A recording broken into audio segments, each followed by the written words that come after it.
गुरु की परंपरा में अब तक यह देखा गया है कि ज्ञान जहाँ तक देने की बात होती है तो कोई शरीर धारित करते हैं।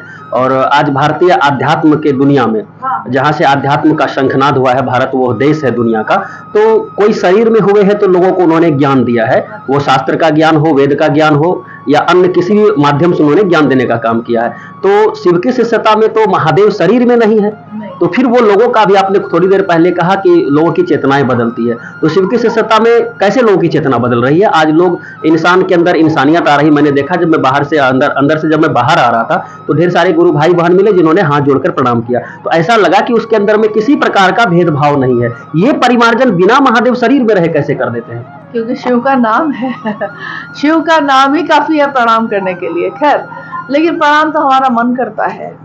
मन का जुड़ाव जिससे होगा, चाहे वो शरीरी हो या अशरीरी हो। साहब से एक बार किसी ने पूछा था कि महादेव शरीर में नहीं है। साहब ने कहा था कि आप जो हैं, आप भी शरीर नहीं है। आप दिखते हैं, जो है, जो शरीर आपका दिख रहा है, साकार दिख रहा है। अगर हाथ नहीं रहे, किसी दिन हाथ बदले जाते हैं, आंख नहीं रहे, आंख बदले जाते हैं, आज तो हृदय तक बदले जाते हैं, तब भी आप होते हैं। ये आप कौन है? ये जो आपके अंदर है, ये कौन है? आप कहिएगा मेरा नाम है मनीष, तो क्या आप मनीष है?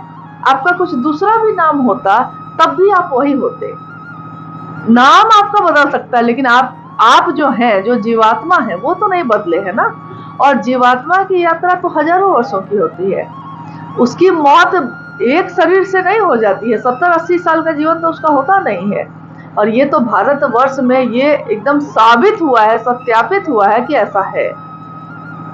साहब ने बस इतना ही कहा जो आपने कहा, चेतना में कैसे उतरा। जिस चीज के बारे में हम सबसे ज्यादा बात करते हैं, हमारा मन उसी से भरता है। आप देखिएगा, संकीर्ण बात करने वाले का मन संकीर्ण होता चला जाता है। विराटता की बात करने वाले का मन विराट होता चला जाता है। शिव की बात करने वाले का मन शिव जैसा होता चला जाता है, झुकेगा वो। एक बात जो सबसे अहम शिव की शिष्यता में देखी जाती है कि यहाँ किसी प्रकार का कोई बंधन नहीं है। मैं देख रहा हूँ कि लगभग सभी जाति धर्म संप्रदाय के लोग वो भगवान शिव को अपना गुरु मान रहे हैं। तो ये जो एक दुनिया के अन्य परंपराओं से थोड़ा हटके है शिव की शिष्यता, जो मैंने देखा अभी। तो क्या वरेण्य के ये जो साहब हरिंद्रावन, जिन्होंने शिव चर्चा की शुरुआत की और जिन्होंने लोगों को शिव गुरु से जोड़ने का काम किया, आज वो शरीर में नहीं है, तो क्या उनके जाने के बाद इस परंपरा को चलाने वाले कोई कुर्सी है या ऐसा जिस पर कोई विराजमान होंगे, कोई कहलाएंगे, ऐसा व्यवस्था है या क्या? आप साफ शब्दों में कहिए कि उत्तराधिकारी। नहीं, शिव ये परंपरा जो है शरीरधारी गुरु के लिए है। जैसे शरीरधारी गुरु और शिष्य परंपरा में जब गुरु शरीर में नहीं होते हैं, खत्म हो जाते हैं शरीर से, गुरु और शिष्य परंपरा में मतलब जो शरीरधारी है उसमें है ये, गुरु का शरीर खत्म हो गया तो फिर वो अपने किसी शिष्य को चुनकर उसमें से अपना जो सबसे सुंदर, सबसे अच्छा संभालने लायक होगा उसको अपना उत्तराधिकारी बना देते हैं। लेकिन हमारे गुरु है शिव, और शिव तो शुरू से ही शरीर में नहीं है। तो शिव के बारे में आज तक किसी ने नहीं कहा कि उनकी मौत हो गई है। शिव अजन्मा है, शिव स्वयंभू है। तो जब शिव की मौत हुई ही नहीं है तो परम उत्तराधिकारी की जरूरत ही नहीं है। तब होता ना। अब रही बात, आप कह सकते हैं कि वरेण्य गुरु भ्राता तो शरीर में थे जिन्होंने ये बात शुरू की, लेकिन उनकी बात में, उनके इस विचार में, उनका ये जो संदेश है, इसमें इतनी ऊर्जा है, इतनी ऊर्जा है कि कोई आदमी के मन में ये विचार बस बहुत सहज भाव से उसके दिमाग में प्रवेश करती है। लेकिन महादेव है ये, महादेव दिमाग से दिल में प्रवेश करते हैं, और जब दिल में प्रवेश कर लेते हैं ना तो लोग उसको भूल नहीं पाते हैं। आपके दिल में कोई प्रवेश कर जाए और लाख उसके बाद लाखों लोग आपके जीवन में मिले, लेकिन जो दिल में प्रवेश कर गया है उसकी जगह कोई नहीं ले सकता है। शिव आज लोगों के मन में है, लोगों के दिल में धड़क रहे हैं। शिव के बारे में साहब ने कहा, शिव शिष्यों के बारे में, कि चलते फिरते मंदिर है ये। मंदिर में एक जगह शिव की स्थापना होती है, उनकी वहाँ पे लोग उनके गुणगान गाते हैं, लेकिन शिव के शिष्य हर गली, हर मोहल्ले, हर घर में अपने शिव का गुणगान गाते हैं। शिव आज मंदिरों से समाज में उतर गए। सोचिए वो समाज कितना सुंदर होगा जिसमें शिव की बात होगी, क्योंकि व्यक्ति का परिवर्तन परिवार का परिवर्तन है, परिवार का, समाज का, और समाज का देश का। हमारे राष्ट्र के लिए भी सबसे सुंदर तो उपाय, एकमात्र विकल्प यही है कि हम सब एक होने का उपाय करें। अगर तो क्या करें, क्योंकि आज अध्यात्म की बात आपने की, लेकिन अध्यात्म में भी अभी क्या, अध्यात्म धर्म से जुड़ा हुआ हो ही नहीं सकता। हर धर्म से ऊपर की बात है ये। तो अध्यात्म सारे धर्मों, सारे संप्रदाय को एक करने की विधा है। जहां ये बात होगी कि खंडित कर रहा है, वो अध्यात्म है ही नहीं। आप वरेण्य के पुत्र वधू हैं, तो साहब श्री हरिंद्रानंद जी के साथ आपका बहुत अधिक समय बीता होगा शिव गुरु की चर्चाओं में। तो कुछ ऐसी बातें जो हमारे चैनल के साथ बहुत सारे लोग जुड़े हैं, जो उनको लगे कि एक कोई ऐसा चमत्कार बताया जाए जो शिव की शिष्यता से जुड़ी हो। देखिए, शिव की शिष्यता से जुड़ी हुई तो कितनी असंख्य यादें हैं, असंख्य घटनाएं हैं। कभी कभी मुझको लगता था कि साहब कैसे जान जाते हैं कि बाहर जो आदमी आके खड़ा हुआ है वो आके क्या बोलने वाला है। मैं उनसे पूछती थी ये बात, आपको कैसे पता है? मंडल सर यहाँ बैठे हैं, हाँ याद है सर आपको ये घटना? मैं एक दिन सुबह सुबह रांची में, साहब उस समय देवघर में रहते थे, रांची आए थे। मैंने उनसे पूछा कि आप कैसे जान जाते हैं? तो उन्होंने पहले इस बात को टालने की कोशिश की। क्या पता उस दिन मेरे मन में क्या था, मैं बार बार उनसे ये पूछती रही कि मुझको बहुत ज़्यादा उत्सुकता है कि आखिर ये कैसे होता है। साहब ने कहा कि शिव से आपका मन जैसे जैसे सानिध्य लेगा ना, आप लोगों को देखकर समझ जाइएगा कि वो क्या सोचता है, वो क्या बोलेगा, अगले पल उसके जीवन में क्या होगा, आप सब समझ जाइएगा। क्योंकि जैसे जैसे सूक्ष्म होता जाता है आपका मन, आप तरंगों को पकड़ते हैं, दूर से पकड़ लेते हैं। लेकिन उस दिन क्या हुआ कि एक गुरु भाई जो पहले से सूचना नहीं दिए थे, मैंने बहुत रिक्वेस्ट किया तो साहब ने कहा देखो एक गुरु भाई अभी आएगा, अपनी बेटी के साथ आएगा और वो कहेगा कि बार बार मैट्रिक में फेल हो रही है। तो जिस गुरु भाई के लिए उन्होंने कहा, वो गुरु भाई कभी भी अपने लौकिक कष्ट को लेकर साहब के पास नहीं आया था। तो मुझको विश्वास नहीं हुआ, मुझको लगा कि वो गुरु भाई तो कभी ऐसा नहीं बोला है। लेकिन कुछ ही मिनट के बाद, अभी सुबह की चाय हम लोग पी रहे थे, साहब को दिए थे, मंडल सर भी थे, हम भी थे, हम लोग तीनों चाय पी रहे थे। 541 एक घर था रांची में, उसी में। और सामने देखते देखते कुछ ही मिनट के बाद देख रहे हैं कि वो गुरु भाई अपनी बेटी के साथ प्रवेश कर रहा है। कोई सूचना नहीं थी उसके आने की और वो प्रवेश कर रहा है। अब मेरा मन रोमांचित हो गया इस बात के लिए कि ये आज हो गया है, ये क्या बोलने वाला है अब आगे। और वो जैसे जैसे नजदीक हो रहा है, मेरा मन और ज्यादा सजग हो गया है कि अब ये क्या बोलेगा। और उसने मेरी अनुभूति ऐसे कितनी बाद में हुई, उसके बाद मेरी अनुभूति है, उस व्यक्ति ने नजदीक आकर साहब से कहा, उस समय साहब सबसे मिल लिया करते थे, उतनी रोक टोक नहीं थी।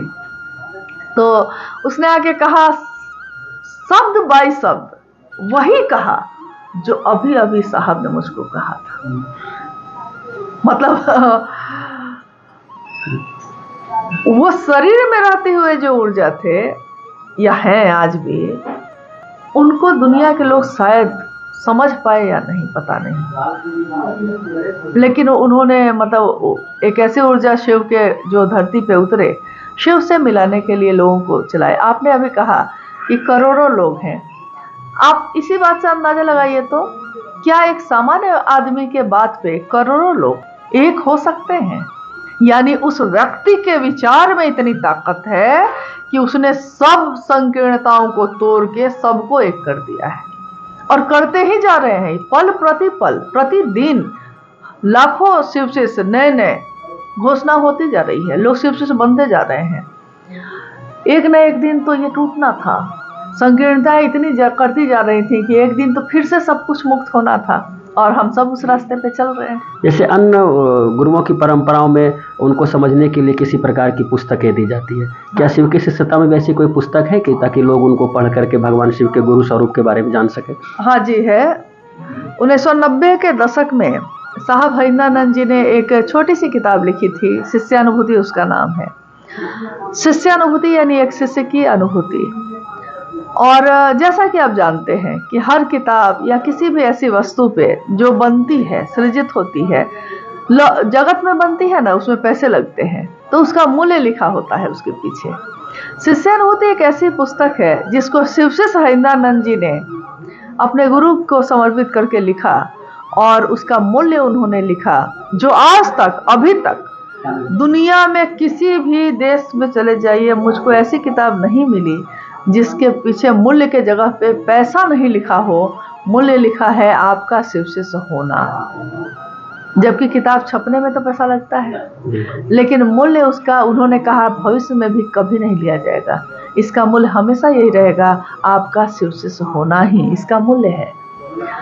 और उसके बाद और किताबें उनके द्वारा जो लिखी गई, आओ चले शिव की ओर, वो पूरी तरह मानव जाति को इंगित करती है कि आपकी मंजिल भगवान शिव स्वयं है, रास्ता है सबके लिए खुला हुआ, सारे दुनिया के लोग, सारे जगत के लोग उस रास्ते पे चल सकते हैं और सीधे शिव तक जा सकते हैं।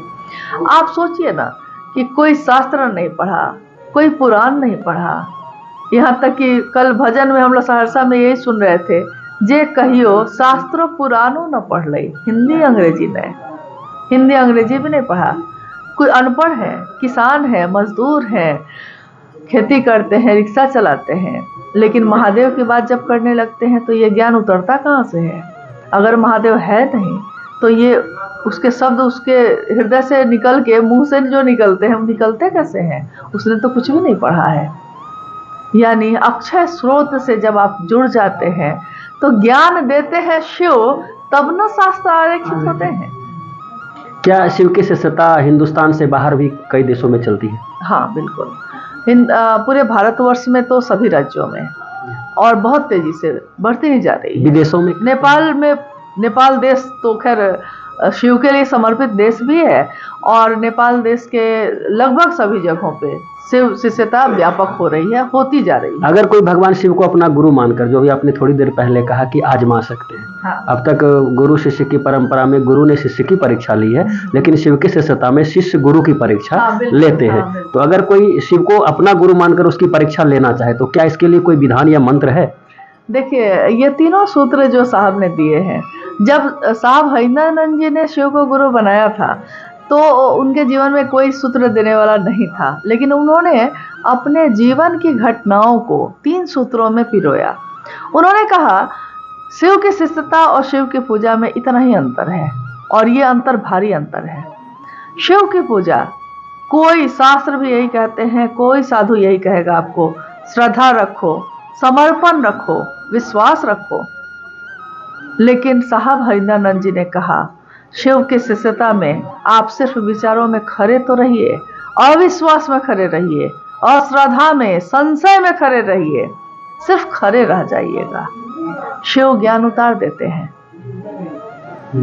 तो तीन सूत्र के माध्यम से लोग उस गुरु को आजमा सकते हैं। हाँ, पूरी दुनिया के लोगों को ये 3 सूत्र अगर करना है। आपको विश्वास नहीं है, आप करके तो देखिए।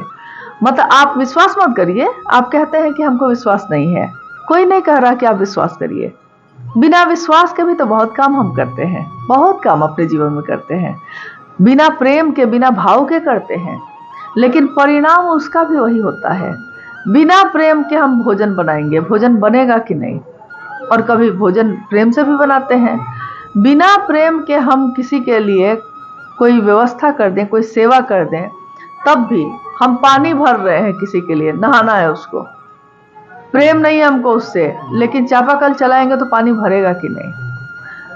परिणाम शिव की शिष्यता में दोनों स्थिति में, इसीलिए ये एक ऐसा मार्ग है जो मतलब अनुपम है, अप्रतिम है।